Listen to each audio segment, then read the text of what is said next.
This afternoon, we are learning of some emotional moments that played out inside of a D.C. courtroom. Today, a 10-year-old boy and his mother got to confront the sex offender who terrorized their community. Now, WUSA 9 has been giving voice to neighbors in Mount Pleasant since May. They say the justice system consistently failed them by repeatedly putting this sex offender back in their community. Well, now, after months of reporting, Derek Jones has finally been sentenced to significant jail time.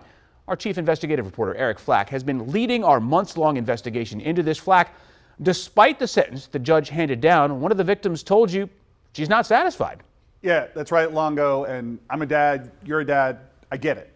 But the judge cited the defendant's own trauma as a child and his drug addiction as reasons he did not give him the maximum amount of jail time.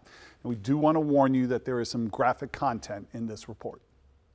The 10-year-old victim emerged from the D.C. Superior Courthouse clutching the same stuffed animal he held tight as he told his story to the judge, that 54-year-old Derek Jones threatened to kill him, his mom, his dad, and his dog after his mom repeatedly called D.C. police to report Jones for exposing himself and masturbating in plain sight of families and young children just blocks from Bancroft Elementary School. How much pain has he caused your family? We've blurred the faces of the victims and their interpreter to protect their privacy. A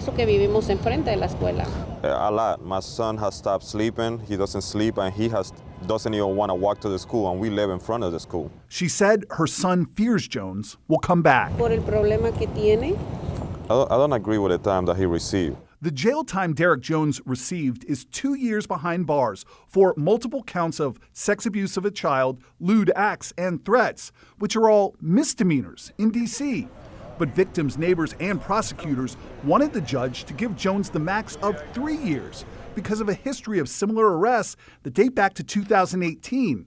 So brazen about it, neighbors recorded cell phone video of him doing it. In all but one of his prior arrests, D.C.'s 122-year-old criminal code mandated a catch-and-release cycle in which Jones would continually be returned to his neighborhood and his past behavior. Finally, in April, Jones was arrested again for another series of lewd acts and threatening that 10-year-old and his parents for trying to stop him. Jones' court-appointed attorney argued for a lighter sentence, telling the judge a history of abuse as a child and an addiction to PCP drove the defendant to commit the crimes. Is that a cop-out to say it was the drugs? I wouldn't call it a cop-out. It's not an excuse. It's a reason why. It's so you can understand that, drugs do really bad things to the community. So it's not like trying to minimize that stuff, but it's just that you got to understand why, and then you got to understand and say, well, what do we want to do as a community? What the judge ultimately decided to do was factor in Jones' childhood trauma and drug addiction when sentencing him to 2 years, with an additional 3 years of supervised probation, including mental health, drug, and sex offender treatment. Is Mr. Jones going to get any better? I hope so. Do you think he will do this again when he gets out? Sí. Yes.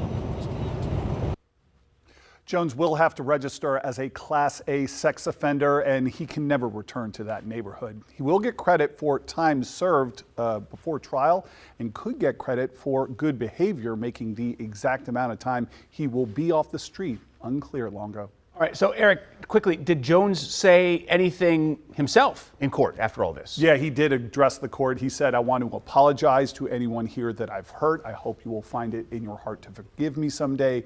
I'm ready to get some help to deal with my issues. Longo.